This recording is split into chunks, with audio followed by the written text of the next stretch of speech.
านในวันนี้กรรมใดๆก็ตามที่พวกกับผมทั้งหกได้ประมาทพลาดพลั้งอนุโมทนาในการบวชของกับผมด้วยเธอทุกท่านทุกคนที่มาร่วมงานมื้อนี้ทุกท่วนหน้านี่คือการปล่อยท่านของเจ้าหน้าก่อนที่จะเข้าโบสถ์หรือว่าเข้าบวชลบเข้าสู่ร่มกาสาวพัดก็ว่าได้ฉะนั้นญาติพี่น้องที่มาร่วมงานเก็บไปบางท่านบางคนเอาไปเป็นของที่ระลึกแต่ว่าบางท่านบางคนบวงสั้นนะประเด็นหดออกนอกวัดจำแกะแล้ว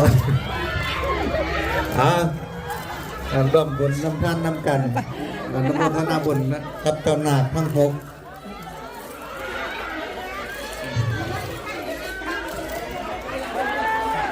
เอาบทนิยาย